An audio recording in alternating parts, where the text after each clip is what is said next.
안녕하세요. 저는 얼마 전 새 며느리를 맞아 두 며느리를 둔 평범한 주부이자 예비 할머니예요.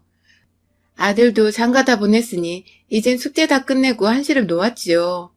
교감으로 조만간 은퇴를 앞둔 남편과 마음 편히 다닐 수 있겠다 싶었는데 세상 만사가 제 뜻대로 되지 않는가 보더라고요. 얼마 전 참 세상 헛살았다 싶기도 하고 무서운 일을 당한 적이 있었는데요. 그 얘기 한번 해볼까 합니다. 큰며느리는 아들 직장 격리 직원인데 뱃속에 선물을 해가지고 들어왔지요. 아들은 일이 그렇게 되었다고 급히 날 잡고 정신없이 시골리고 해치웠는데 아이는 그러고 곧 잃었고요. 큰며느리 안 좋은 소식에 급히 병원 찾아갔는데 산모가 거부해서 얼굴도 못 보고 돌아오고 그래 마음이 안 좋겠지 싶어 남편이랑 저랑 마음 달래고 가끔 큰아들과 전화 통화하는데 항상 둘 사이가 좋지 않은 듯하고 그래요. 처음 봤을 때 죄인이다 싶어 우리가 평가할 주제는 못됐지만 무뚝뚝하고 뚱뚱 쏘고 눈 한 번을 곱게 뜨는 법이 없더라고요. 모아놓은 돈 없다고 당당해서 기막혔지만 애물도 우리가 섭섭하지 않게 챙겨 고이 모셔왔어요. 아가 그리 될 줄 모르고서 에휴 결혼 2년이 다 돼가도록 명절날조차 전화 한 통 얼굴 한번 비추지 않고 아들만 명절 내내 자고 가는데 평소에도 아들 손에 들려 밑반찬 그리 싸보내도 고맙다는 전화 문자 한 통이 없어요. 큰아들 준이 먹어라 하고 챙겨 보냈는데 먹는지 안 먹는지 모르겠네요. 엄마 김치 노래 부르는 녀석인데 얼마 전 결혼한 우리 둘째 아들도 며느리도 그렇게 싹싹해요. 처음 결혼 이야기를 꺼냈을 땐 약간 가슴이 철렁하더라고요. 언젠간 해야 할 것이고 해야 하는데 큰아들 내외 보면서 참 저도 모르게 선입견이 생기더라고요. 아이는 그래 여우과냐 곰과냐 먼저 물었어요. 둘째 혁이가 씩 웃으면서 보시면 알아요 하는데 참 둘째 며느리감 보는데 화사하게 웃으며 안녕하세요 인사 건네는데 통통 어찌나 밝은지 웃음이 절로 나더라고요. 어머니 아버지 살갑게 달라붙으면서 잘 부탁드려요 네 하면서 눈을 동그랗게 뜨면서 물어오는데 오야 딸 하나 있었음 하던 제 소원 이 아이로 채워주는구나 싶어 하느님께 감사드렸어요. 옆에서 입은 퉁퉁 부르터서 마지못해 끌려나와 있던 근 1년 만에 보는 큰 며느리 보니 복장이 터지고 둘째 며느라가가 형님 되시네요. 잘 부탁드려요. 인사에도 미동도 없고 인사도 없고 그래도 토라점 없이 첫째 며느라가를 보는 눈빛이 그래도 순수하니 참 귀엽더라고요. 10손가락 깨물어 안 아픈 손가락 없다지만 그 깊이는 각자 다릅디다. 안 그래요? 부모 입장에서 키운 보람 있는 자식, 먼저 엄마 아빠 안겨드는 자식에겐 하나 더 챙겨주고 싶은 거죠. 사람이니까요. 며느리는 오죽해요. 아무리 곱게 보려 해도 고운 짓을 안 하는데 어찌 곱게 보겠느냐고요. 저도 어미 이전의 사람이라 큰아이 부부들이 너무 못마땅하게 느껴지더라고요. 둘째네가 대단하고 근사한 선물을 하냐? 그런 건 아니지만 가끔씩 전화로 어머니, 아버지 해주는 게 저희는 참 좋더라고요. 큰며느리는 어머니 소리를 한 번은 안 해요. 어머니 소리가 뭐예요? 전화 한 통 얼굴 한 번을 못 봤어요. 근 1년 만에 본 큰며느리예요. 신혼여행 다녀와서도 손님처럼 쌩하게 있다가 쌩하게 나갔거든요. 아가 그리 되기도 전부터 처음 임신했네. 집에 아들과 찾아왔을 때부터 우리를 보는 눈이 어찌나 차갑고 위아래로 힘을 주고 보던지. 가만히 생각해보니 우리가 딱히 그의 눈치를 준 것도 없고 아이 기다리고 환영하는 의미로 모아놓은 것 없다는 아이 눈치 주지 않고 우리 측에서 성의 표시는 제대로 한 듯한데 뭐가 그렇게나 불만이고 섭섭하고 화가 나더라고요. 큰아들 준이에게 엄마 만난 저녁 좀 사주렴 하고 약속을 잡았어요. 오늘만큼은 큰애 준이를 붙들고 조곤조곤 이야기를 좀 해봐야겠다 싶더라고요. 남편은 중국 음식 배달시켜주고는 모처럼 큰아들하고 고기 구워 쌈 싸주며 하하 호호 우리 큰아들 준이 원래 모습은 둘째 혁이와 다름없었다는 거 잊고 살았구나 싶더라고요. 조용한 곳으로 가자며 아들이 저를 이끌고 간 곳이 한강 뚝섬. 기분도 좋은데 딱 맥주 한 캔만 하시라며 캔 하나를 따주대요. 네, 오늘 준이에게 며느리 문제에 할 이야기가 산더미에 나름 심각한 이야기인데 운을 어찌 때려나 머리 굴리고 있는데 엄마, 나 집에 들어가 살면 안 돼? 집밥 먹고 싶네. 이러는 거예요. 뭔 소린가 싶어서 물으니 우리 준이, 큰아들 준이가 세상에나 진작부터 여관방 얻어 살고 있었대요. 그전까지도 삐걱거리다가 둘째 며느리 상견례 얘기 꺼낸 날부터 뜯기다 못 참고 나왔다네요. 자기는 상견례도 초라하게 했는데 근사한 곳에서 둘째 상견례를 하더라나요? 그걸로 준이를 쥐 뜯었대요. 큰 며느리 때야 아이 불러오기 전에 치른다며 정신없었고 그 아이가 모아놓은 것 없어 우리와 준이가 집이며 혼수애물 다 장만하느라 경황 없던 상황이었는데 돈 한 푼 보태지 않고 딴소리를 하더라고요. 아들 이야기 들으니 더 가관인 게 큰며느리는 결혼 이야기 나오고 사직서 냈고 쭉 집에서 놀고 있는데 옷도 혼자 빨아입고 다려입고 다녔대요. 제가 해준 반찬은 제대로 먹어본 적 없대요. 제가 해준 거 가져다 냉장고에 넣어놓으면 누굴 퍼주는지 버리는지 없어져 버려서 집에서 먹은 건 라면뿐이래요. 남편과 제가 해준 우리 아들 신혼집에서 내 아들이 그리 살고 있었다네요. 엄마 미안해. 혁이네 결혼했으니까 이제 말할게. 혁이네 잘하니까 믿거니 하고. 나 결혼하고서 신혼여행에서부터 내내 들벗긴 게 엄마 아빠 문제야. 안 보고 살면 안 되냐고. 너 싫으면 나 혼자 오고 가겠대도 싫대. 그냥 보기 싫고 시댁이란 게 싫대. 그 자체가 싫다네. 내가 내 부모랑 알아서 연락하는 것도 싫대. 결혼생활 보고하는 것 같아서 그런 여자랑 무슨 말을 해. 결혼하고부터 늘 각방 썼어. 내가 싫더라고 그 여자. 혁이 상견례 나가라고 혁이 채만 세워주려고 엄마 아빠께도 죄송스러워서 내가 그날 무리 좀 했었어. 며느리 노릇 바라지 않으니 얼굴만 비추라고. 그날 이후 더 미쳐 날뛰는 거 못 견디고 나왔어 엄마. 큰아들 준이 이야기 들으니 숨이 턱턱 막히고 막막하더라고요. 그냥 고아랑 결혼하지 왜 내 아들 준이를 건드렸을까 싶고요. 집에 가자 하고 준이 그 길로 여관 들러서 짐 정리해서 데리고 들어왔어요. 집에 오자마자 골아 떨어진 짠한 내 새끼. 남편과 차근히 생각 좀 하자 하고 있던 차였어요. 속에서 부하가 밀려 올라오고 손이 부들부들 떨려 잠이 안 오더라고요. 못된 것. 어찌 그런 아이와 내 아들 준이가 엮였는지. 준이 말로는 회사 회식날 그렇게 옆에서 치대고 그년이 고나는 술 마시다 필름 끊겼고 아침에 일어나니 혼자였다고. 정확한 일도 기억 안 난다고 하대요. 회사에선 그저 서글서글해서 호감 가지던 차에 차마 지 아이 가졌다는 여자 내치지 못하고 그날 생겼구나 싶었다는데 준이도 준이지만 그년 대체 내 아들을 좋아하기는 하는 건지 의문이 들더라고요. 어찌 내 좋아하는 남자의 부모를 그렇게 처음부터 눈 부라리면 대하겠어요? 우리에게 어떻게 해도 지들 알콩달콩 잘 살면 되지 싶어 꾹꾹 누르고 전화 안 하면 그래 우리도 귀찮게 안 하면 연락 안 했는데 내 아들까지 저렇게 홀대받으면 살고 있을지 누가 알았겠어요? 착하게 참고 살면 복 받는다고 누가 그럽디까? 못된 것. 시집살이라도 시켜 초장에 버릇 고쳐놓을 것을 오야오야 했더니 아들도 우리도 남보다 못하고 아들 통장은 그 아이가 차지하고 들어가 앉아있으니 속에서 열이나 견딜 수가 없더라고요. 그래, 다음날 아들 출근시키고 남편 출근시키고 제가 아들 신혼집 찾아갔어요. 내가 하도 가슴이 뛰고 저 지도간 것 어떻게 상대할까 겁이 나 우리 준이 막내 고모 신우에게 같이 가달라고 부탁해 시간 맞췄지요. 제가 시집와서 초등학생이던 신우이 키우다시피 해서 우린 아주 친하고 여동생 같은 사이랍니다. 어젯밤에 전화하며 이야기하니 저와 달리 괄괄한 신우이는 주먹을 부르르 쥐고 이를 갈더라고요. 그것이 시부모 잘 만난 줄도 모르고 호강에 겨우 요강에 똥 싼다나 어쩐다나. 우리 막내 고모에게 나 말문 막히고 어버버하면 대신 다다다 말해주는 든든한 지원군을 하고 신혼집에 도착했죠. 내리려니 가슴이 떨려서 며느리인데 저는 왜 이리 무서운 건지.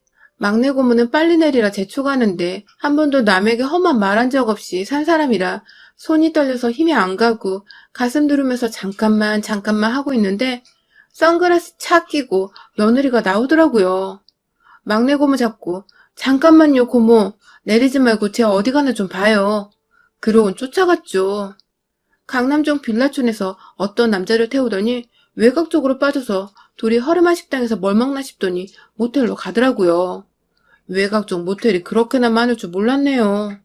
쟤를 어쩌나 손발이 떨리는데 옆에서 막내 고모는 열심히 증거를 남겨야 한다며 사진 찍어대고 저는 내 아들 준이 불쌍해서 정신이 하나도 없고 저 못된 것이 꼴에 다른 남자 끼고 놀기까지 하니 복장이 터져나서 막내 고모에게 우리 내일 정식으로 시작합시다 하고 들어왔어요. 남편이랑 셋이 그날 저녁 겸 술안주로 족발 세트 시켜놓고 이사다를 어찌해야 할까 의논을 했습니다. 우리 시누이는 누가 엄마 없다 놀리면 머리채 쥐어잡고 힘 모자라 못 이기겠다 싶으면 물고 늘어져 기어이 이겨야 하는 다혈질이라 큰며느리를 급습해서 먼저 온유 복락 개패듯이 패버리고 실토시키자 소리 높이고 남편은 예끼 하고 앉았고 아직 젊어 친구 남편이 바람 피운 거 듣기도 많이 들은 고모가 친구들한테 카톡으로 뭘 물어가지고 준비할 거 받아 적고 무슨 장비도 여기저기 알아보고 이제라도 못된 거 떼어내야 준이 산다며 분기탱천한데 애매인 저는 정신이 쏙 빠지고 첫날 잠복은 실패했어요. 어제 그렇게 놀고 다음날 또 만날 리가 없겠죠. 준이 고모 친구네 들러서 장비를 빌리러 가서 경험자라며 자기도 따라붙겠다는 고모 친구 말리고 집으로 와서 준이에게 말할지 말지 한참을 의논하다 일단은 증거를 잡아야 뭘 하지 싶어서 우리끼리 또 궁리하고요. 내 새끼 일에 내가 힘내야지 싶어서 정신 붙들어 매고 이게 뭔 사달인가 싶어서 눈물이 나고 괜시리 일 키우는 거 아닌가 싶기도 하고 갈피를 못 찾겠더라고요. 일단 혹시 모르니 그것이 집을 비우면 한번 들려볼 요량으로 준이네 아파트 비밀번호를 알아두고 저도 좀 슬슬 도끼가 올라오더라고요. 3일째 되던 날 점심 되기 전에 또 준이 신혼집에 가서 기다리고 있었어요. 낯익은 남자가 입구로 들어가는데 고모가 먼저 알아보고 폰 뒤적거리더니 찾아 보여주는데 익숙한 매무새 큰며느리 만나던 남자인 거예요. 하다 집에까지 남자를 불러들인 건가 싶어 또 손이 벌벌 떨리는데 세상에 생각해보니 우리 부부 큰아들네 집에 한 번을 초대받지도 못했어요. 이 생각하니 속에서 부하가 치밀어서 저도 모르게 주먹이 쥐어지더라고요. 나 우리 부부 이 대접받고 우리 아들 집에 며느리랑 붙어먹는 남자 들락거리는 거에 초연하면 병신인 거죠. 이만항이 고모가 침착하라며 물로 된 우왕청심원을 척 꺼내주대요. 언니, 저 더러운 것들 상대하려면 정신 똑바로 차려야 해요. 요 쌍것들 잘 걸렸다. 감히 우리 언니 오빠 눈에 눈물 나게? 내 조카를 그렇게 취급하고 살 줄 알았어? 천하의 쌍것. 나만 믿어요, 언니. 그리고 딱 정신 붙들어 매고 옆에서 잘 봐요. 내가 장비 챙겨오길 잘했지. 언니는 전 연놈들 짓거리는 소리 다 녹음해야 해. 일단 뭐 하나라도 남겨야 해. 겁난다고 뭘 가지 말고 내 옆에 바짝 붙어서 녹음이나 잘해요. 난 저것들 동영상 촬영하고 하려면 바쁘니까. 내 옷깃에다 브로치를 하나 달아주더니 그게 녹음기래요. 녹음도 되고 영상도 촬영되는데 영상은 또 자기가 찍을 거니 일단 목소리 담는 거에 신경 쓰라고 하대요. 어차피 나야 어버버 말도 못할 거니까.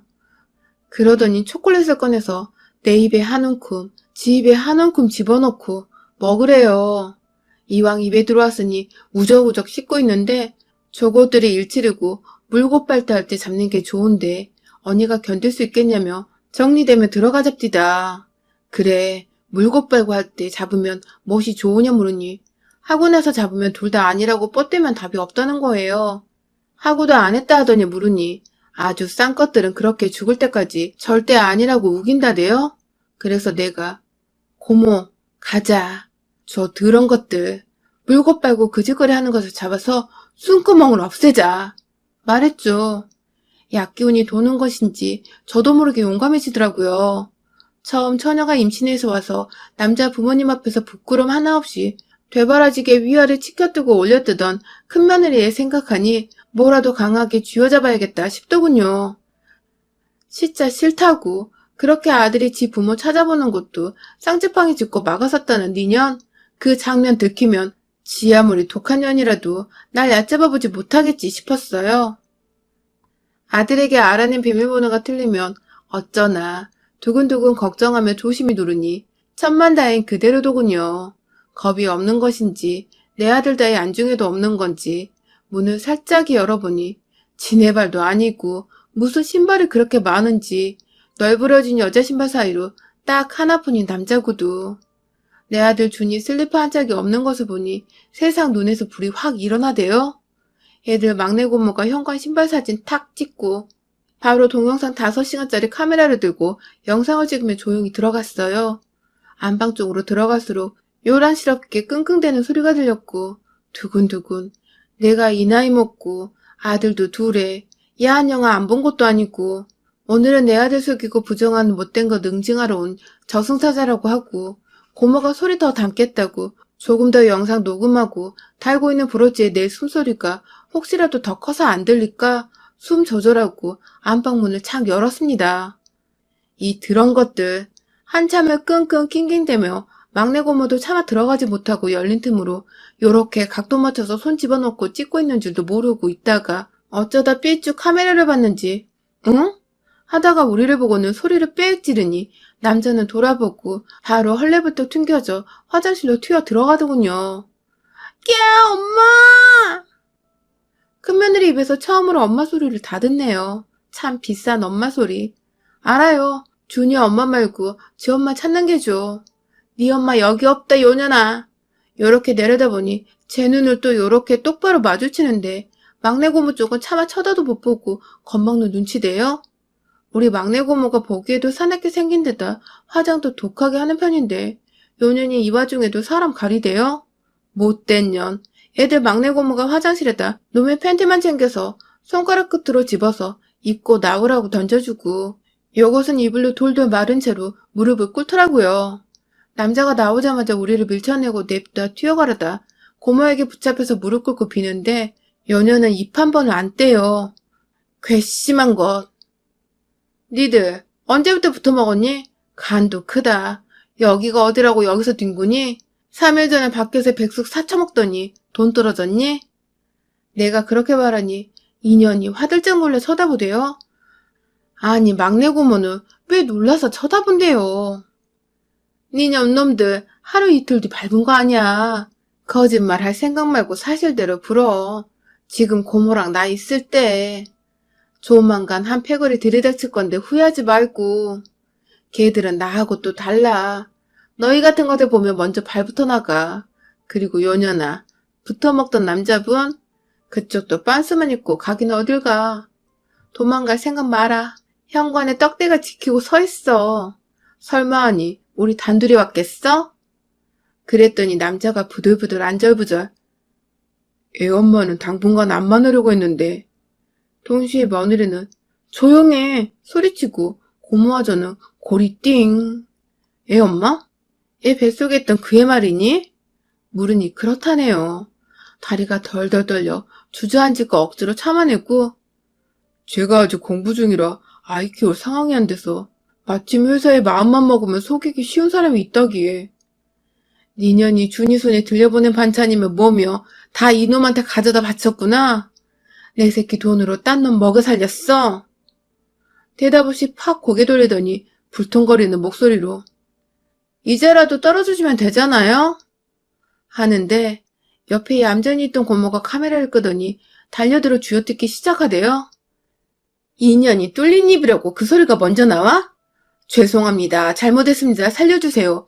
먼저 해야 할 거 아니야. 더러운 짓거리도 가지가지를 해야지. 네가 이 마당에 뭐? 떨어져 주면 되잖아요? 사람 같지도 않은 거 사람 취급해주니 끝까지 뻐꾸기 새끼들이냐? 남의 배 가지고 니 애라고 속이고 그 둥지에서 붙어먹게? 니년 오늘부로 내 손에 죽어봐라 이년아. 이 더러운 거사. 쥐어뜯고 후드려 펴니 그제야 왕 우는데 꼭 맞아야 무슨 짓을 했는지 아는 건가요? 고모에게 후드려 맞고서야 그제야 잘못했습니다 하기에 내가 우습게 보였니? 물으니 또 말을 안 해. 고모가 인연이? 하니 그제서야 예예 하대요. 하. 이제 보니 독하고 모진 것들에게 순하게 보이니 한도 끝도 없이 기어오른 것을 모르고 뭣도 모르고 아들 생각한답시고 참고 참았어요. 임신했다고 들러붙어 보고 슬쩍 눈치 봐서 아니다 싶으면 발빼를 했답니다. 집단에 우리가 받아주고 챙겨주니 먹혀두는구나 싶었고 우리 아들 준이가 워낙 다툼 같은 거 하는 성격이 아니라 준이 속여먹기 쉬울 것 같은데. 아이나 본가집 들락거리면 언젠가 들켜도 들키지 싶었답니다. 남자와는 오랜 사이라며 이 남자 시험 합격하고 직장 얻으면 같이 살 요량으로 그동안 아이는 준이 돈으로 키울 생각이었답니다. 자리 잡히면 돈 갚으면 되잖아요? 하다가 고모한테 뺨 오지게 맞아서 패대기 쳐지고는 또 훌쩍. 그제서야 잘못했습니다. 하대요. 다행히 큰아들네 혼인신고는 안 했어요. 아이 그렇게 되고 서로 얼굴 붉히고 마음고생도 많아 우리도 생각 안 했고 아들 준이도 생각도 안 했던 일일 테죠. 그런데 너 둘째 상견례 쫓아나와서는 너랑 대접 다르다며 그렇게 준이 들볶았다며? 왜 그랬니? 우리 며느리 자리는 진절이 나기 싫고 준이 와이프로도 관심이 없는 년이 둘째 내가 뭘 잘못했다고 감히 더러운 입에 오르내리며 내 새끼를 잡아있냐나? 호통치니 미친 것이 그건 진심이었다네요. 정말로 둘째 혁이 며느라가가 이쁨 받고 대접받는 게 샘났답니다. 준이 이용해 먹고 속여 먹으면서 또 우리 남편과 저는 싫지만 지가 큰 며느리인데 대접 차이 나서 기분 나빴답니다. 상견례 자리는 아들 며느리 될 애들이 부모에게 마련하는 자리란다. 이 멍청한 거사. 돈 한 푼도 안 보탰구나. 이제 보니 그 자리도 내 아들 혼자 동분서주 발품 팔아 마련한 자리였구나. 이 천하에 더럽고 쌍스러운 게 그런 자리에서 우리한테 눈을 그렇게 치떴어? 나도 모르게 악을 바락바락 쓰며 달려들어 멱살을 쥐고 머리채를 쥐어잡고 흔들어버렸습니다. 평생 교사 아내로 얌전히 살던 제가 시장바닥 무식한 장사치처럼 년을 이리저리 흔들고 뒤트니 년이 놀라서 깨악깨악 하면서 흘러내린 이불을 추스리느라 정신 못 차리더군요. 고모도 옆에서 언니 하면서 놀라서 소리 지르다가 짐승 같은 년이 저에게 맞다가 피하려는지 저항하려는지 손을 치켜들고 저를 밀치려 하는 것을 보고 고모가 눈 돌아가서 합세해서 년을 완전 곤죽을 만들어 놓았어요. 사람 잘못 봤다 이년아. 성질 없는 사람이 어디 있더냐. 참는 것이지. 짐승도 누울 자리 보고 발 뻗는 법인데 욕심만 그득해서는 머리가 없는 애 같았어요. 놈년들 주민등록 내놓으래서 막내 고모 시켜 사진 찍고 경찰 부를까? 아님 스스로 이 집에서 나갈래 하니 스스로 나가겠다 해서 혼수의 애물도 다 내가 해준 것이니 옷가방 하나에 당장 입을 옷이랑 속옷만 챙겨서 빈몸으로 나가라고 했죠. 그 와중에 우리 준이 월급 통장과 체크카드, 신용카드를 은근 숨겨나가요. 이 쌍년이. 저도 모르게 또 손이 휙 나가는데 방이 쩌렁하게 울릴 정도로 잘 들어가서 연연히 저한테 뺨 맞고 휘청하더니 바닥에 철푸덕 넘어지고 남자 새끼는 그거 부축하고 그것들 그렇게 나가자마자 부동산에 전세로 집 내놨습니다. 막내 고모는 이런 절 보고 뭐하러 자기를 불렀냐며 세상에 이런 사람인 줄 몰랐다며 우스갯소리 하는데 내가 또 도저히 준이에게 표정 관리가 안 돼서 막내 고모가 준이 앞에다 불러앉히고 준이 너 결혼 유지하려냐 물으니 생각 없답니다. 책임질 일 했다고 하는데 아이 이야기 결혼하고부터 상의 한마디가 없어. 대충 뭔가가 있구나. 언젠가 이야기하겠지 했는데 이 정도로 아나무인 폐악질을 할 줄은 몰랐고 부모님 체면 상하면 어쩌나 그게 걸리지. 자기는 추호의 미련도 없다고 하대요. 고모가 그래 네 엄마가 아까 신혼집 들렀다가 그 애한테 또 너무 서운한 일을 당해서 울고 불고 해서 내가 달래주러 왔다. 남편도 안 섬겨 시부모는 무시해. 너희들끼리 잘 지내겠거니 하고 참았는데 그것도 아니야. 네 엄마가 속이 아니더라고. 준이 네가 책임질 일이 요만큼도 없다. 회식날 그거 너는 그날 너무 취해서 근처에다 동료들이 방 얻어서 재웠다더라. 다른 사람한테 그 소리 듣고 엉긴 거래. 그 애가 모아놓은 돈도 없고 너가 좋아서 거지짐신했다고 속였대. 미안하고 면먹었고 지은 죄가 있어서 겉돌았다네. 엄마가 서운한 소리 좀 했더니 다다다 말하고 짐 싸서 나갔다더라. 성질하고는. 준이는 그동안 못 먹은 엄마 따순 밥 챙겨 먹고 좋은 여자 만나 새 출발하거라. 고모 말 알겠어? 아니 봉변당한 엄마 걱정되는지 손을 잡고 볼을 쓰다듬으며 걔 말 진짜 함부로 하는데 엄마가 감당 못했을 텐데 울먹이기에 내 아들 지키려니 힘이 나더라며 내 이럴 거면 그냥 때려치우라고 했더니 그 못된 것이 그러마하고 지발로 나가더라. 우리 채만 생각 말고 너 할도리 다 했으면 언제라도 그럴 리 없겠지만 그것이 나타나거든 어머니에게 전화해라. 했어요. 막내 고모도 할 말 많으니 엄마 말고 고모에게 하라고 주먹을 쥐니 준이가 웃는데 그제야 시름이 거치네요. 다음에 재수씨 같은 사람 알아볼래요 하는데 지 보기에도 그렇게 살가운 사람이 주는 기운이란 걸 많이 느낀 모양이에요. 참, 살다 별놈의 봉변을 다 당해요. 며느리 덕볼 것은 아니지만 사람에게 맞는 수준에 맞는 사람 하나 들어오는 게 얼마나 중요한지 알았어요. 다음엔 저도 따질 것은 좀 따지고 할 말하고 살 겁니다. 내 새끼에게 비빌 언덕이 되어주려면 저도 순하기만 한 어미가 아닌 똑 부러진 애미가 되어야겠다 싶어요. 한번 해보니 어렵지도 않더구만요. 까짓것 교사한 애가 뭐 대단하다고 얌전히만 성질 죽이며 살았던가 싶어요. 막내 고모 둘러치는 말 다 믿는 눈치는 아니지만 순한 우리 준이 그 독하고 무식한 것한테서 잘 떨어뜨린 것 같아 마음이 놓입니다. 요즘 세상 사람 참 무섭네요. 여러분은 좋은 사람 만나시고 좋은 사람들이시길 바래요. 여러분의 생각은 댓글로 남겨주세요. 오늘도 시청해주셔서 정말 감사합니다.